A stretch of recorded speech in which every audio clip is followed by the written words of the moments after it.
So in this series of videos, I'm going to turn this into this. To start with, we've got a ShopRider Sovereign mobility scooter. I've started with this because it's the most popular mobility scooter in the UK. If you go on eBay and find one that doesn't work, you can probably pick one up for about 40, 50 quid. Somebody may even give you one. Now, it does 4 miles an hour at the moment. By the time we finish with it, it's going to do 60.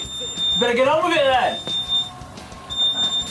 So to start with, I'm going to take out all the electrical stuff, get rid of all the old motor, and if you manage to get yourself a working one, you might as well save that, because it might come handy for something else. So, this, to that, nice set of batteries. Hold on! Now, because these scooters are normally designed to be folded up and go in the back of cars, they do come to bits. They should do. Oh, that's the bits. There we go. There we are. We don't need that.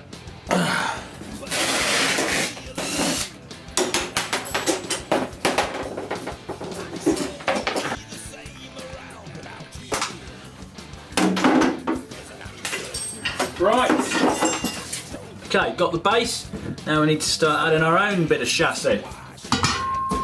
Yeah. Don't chuck that away, you're going to need that in a bit.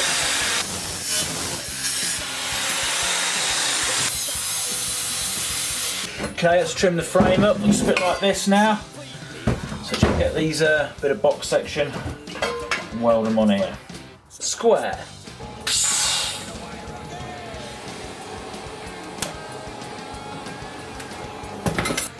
So we've got the first bit of frame done. Now I need to start offering the engine up and see where it's all going to go so we can make the mounts, cut the bodywork, generally get everything in position. The engine, got a 125cc pit bike engine. All the links to how to buy these are all on my website. These are great little engines, you can get them in electric start, all sorts of different power outputs. My record breaking scooter, I used a 2-stroke water cooled engine. They're much faster, but these are a lot easier to work with.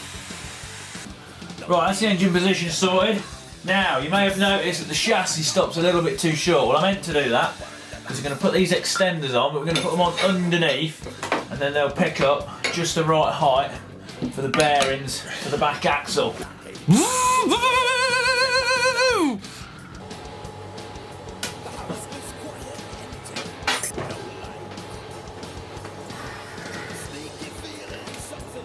Clamp it up to there.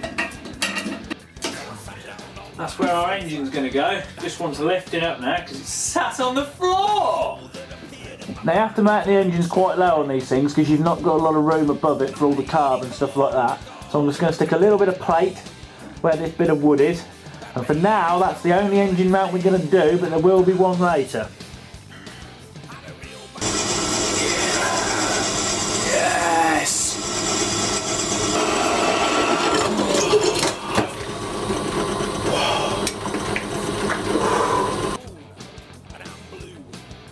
Got our base mount, it's going to slot in between here and we'll put it down like that.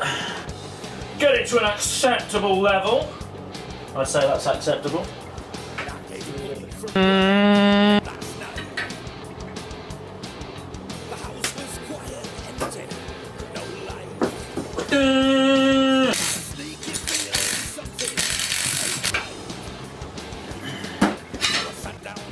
Okay, that's the engine located.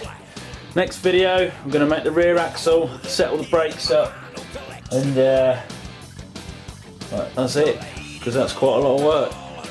And there we are. I think we're making a pretty good job of this, I'd say. Now, next job is rear axle. Now I like to use the original mobility scooter wheels, so when you finish it still looks like a mobility scooter. You could use a go-kart axle, go-kart wheels, but it wouldn't quite look as authentic. So with that in mind, better get on with it, hadn't we? For our axle, you're going to need a bit of metal. So you want a bit of 17mm bright steel. I say bright steel's perfectly round, it's lovely. It'll sit on the wheel nicely. Look at that, nice fit. And then you're going to need yourself some bearings. If you get some of these, they kind of look like a little clock that's set on your mantelpiece. There's a link on my website where you can buy these. And also, it'll fit over there absolutely perfect. Such a tight fit. Oh yeah, look at that. You see, look at that. No play, nice fit. Now then, you need to offer it up to our machine to cut it down to length. So it wants to be a bit closer than that. It'll sit there like that. That'll sit on there like that. There we go. So our wheel's going to stick out a little bit. But you have to admit, it's going to look pretty cool, isn't it? Because it'd be like, you know, flare the arches. Like, wah! Yeah. A little mark on there. There we are, mister. So that's the axle cut to size. Now before we mount it on the frame, we need to know the chain length. To know the chain length, we need to get the sprocket set up. Now for the rear sprocket, I don't use a rear sprocket, I actually use another front sprocket. Now to get these to fit over the shaft, we've got to get rid of the little teeth in the middle. Now to get the teeth out of these is quite tricky. Drill bits won't touch it, it's too hard. So stick it in a vise, and then get a die grinder.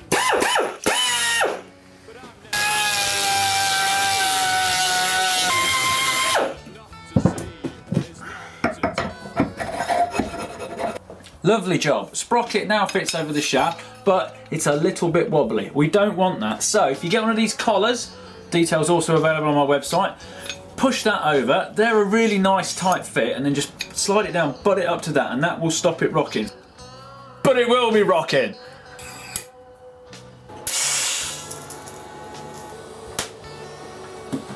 Oh aye. Now to check to see if we've got it on nice and square, you just put it on the bench and roll it down. That's on nice and square, look. So, we want to cut that there.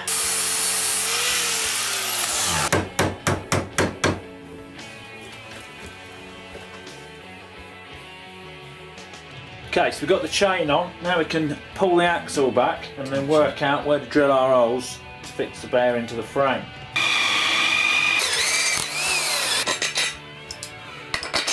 Hey, what about these chain adjusters, eh? Looks good. Next thing, we need a brake disc. So for the brake disc, cut a circle of metal out using a bimetal hole saw, and then using the pilot hole for that, you can put like a disc in the middle of the brake disc to keep it central for you to mark out the 4 holes, bolt it on, and then just simply weld another one of them little shafty collary things on I've got. Make sure it's all nice and square, slide it over the axle, bang, that's your brake disc.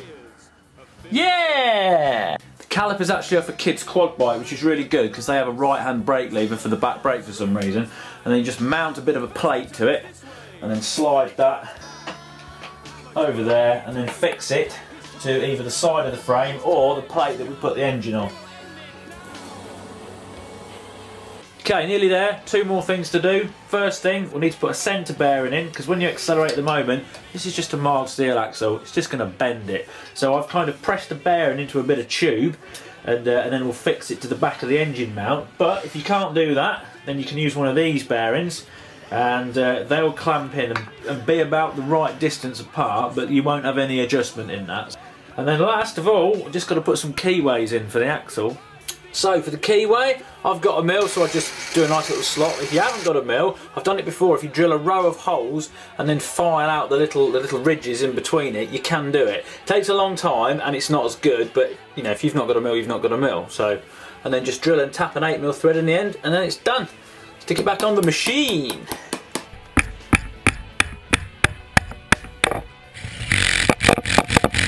There we are, that's the axle. Now you may have noticed that the sprocket and the brake disc aren't actually fixed to the axle, but once we know everything is definitely where we want it, we'll weld them on a bit later.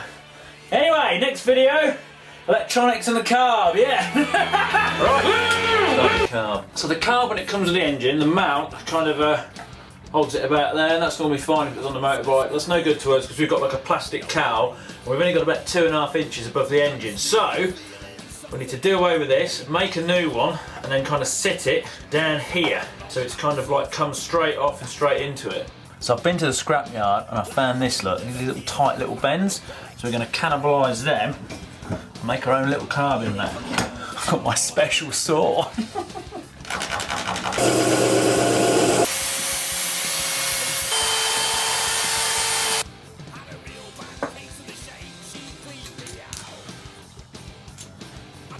Right. Okay, next thing, the electrics. We've got to get all this mangled into here somewhere in a neat fashion that doesn't corrupt anything else.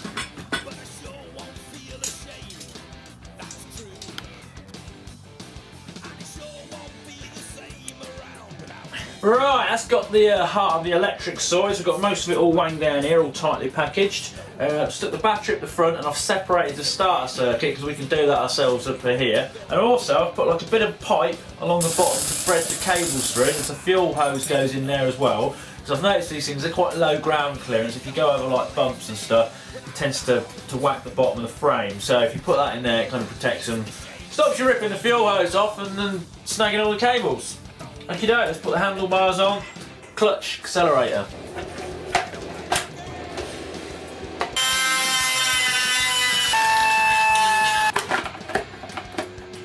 Now while I've got the handlebars on, you can finish the electrics up to the control. So I've used the key for the old mobility scooter as the engine kill, and then I've kind of hacked into the old horn button and turned that into our electric start. Hey! Now the throttle and clutch cable we have to do in like two halves and then join them together in the middle. So get the throttle cable that come with the twist grip assembly and put that into the carburettor, then kind of like bend that, fold it down there. It's not a bad idea to put the exhaust pipe on so you can see where that is, so you don't end up routing cables through where that's going to be and then hence them getting too close and melting. Now, same with the clutch. Put the clutch one onto the engine. Stick the cables and twist grip and the clutch lever and then kind of weave them through the frame a little bit. So we've got two cables from the engine and two cables from the controls, and then we need to make them join together. In the middle here, we're going to do that by drilling holes in these little brackets here and then putting some little adjusters in and then clamping them together. So to join the two cable ends together, just use cable connectors. Right! Gears next. Bit tricky, but amazing. First thing, take the gear lever that comes with the engine, chop it down to about 2 inches, drill an 8mm hole in the end of it, and then whack that on the engine. Now, gear shifters are all going to go on the floor here. There's a tiny bit of chassis bar which I've left out, but we can attach that now, and then we know where all the cables and stuff going on. So for the gear linkage, I'm using these little rose bearings which I've put on the end of a bit of a rod.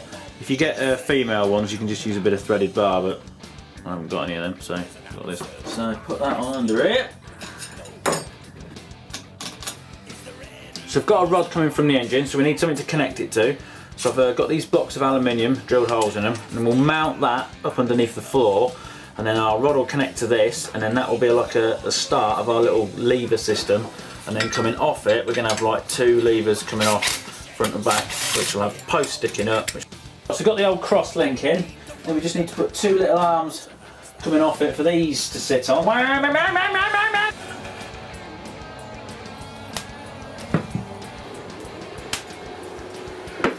There we go, there's our little gear rocker.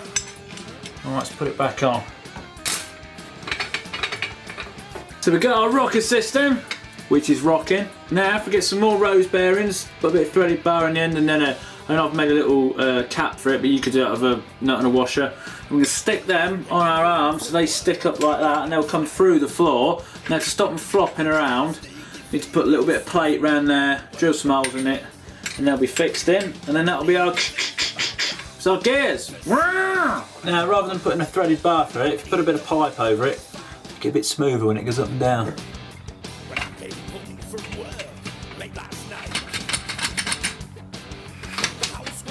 Okay, next video, just the exhaust, a bit of frame left, and we take it for a spin. Hooray! Last video, nearly done. Woo! Few more things to do, and then we can have a go on it. Okay, start by sticking the base thing back on. You might have to drill a couple of holes in it, because since it was last on, there's gear shifters and all sorts of things in the way now. Right, so I've got that sat on there. And then we need to cut the engine cover to fit around this bit here, because it's just going to protrude slightly.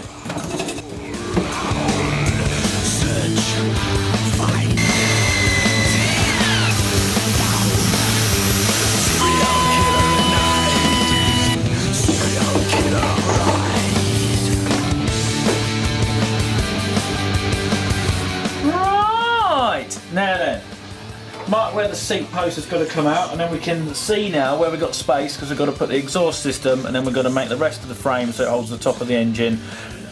And it's nearly done.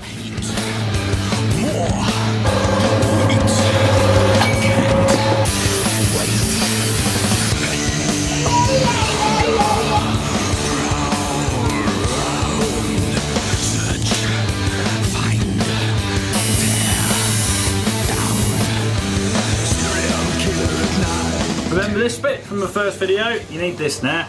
Now this is the thing that holds the seat stem in, so you need to separate that. So cut this bar off, cut that little niggly bit off, and get this bit of box section. Why are you using a fresh bit of box section? It's a funny size for some reason.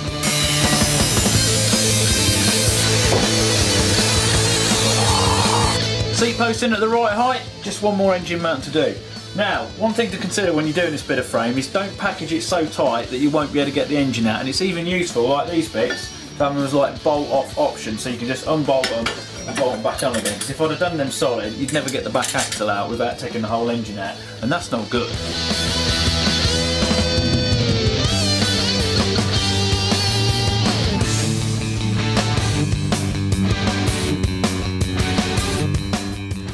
Second engine mount's done, engine's in, everything's good. Right, last job, exhaust pipe.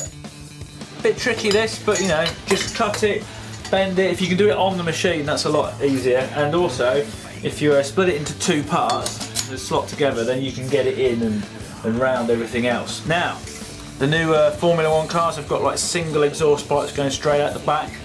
So I'm going to mimic that on this and have a single exhaust pipe straight out the back.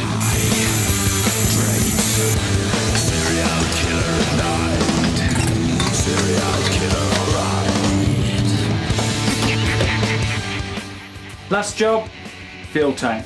All I've done is just got a fuel mixing pot, put a bolt in it which I've drilled a hole through and kind of shaved off. But if you haven't got one of them, you can just buy a fuel tap, stick that in the side or whatever, and then shove this in the basket. Because you know, a plastic tub in a granny's basket is not going to look out of place, is it?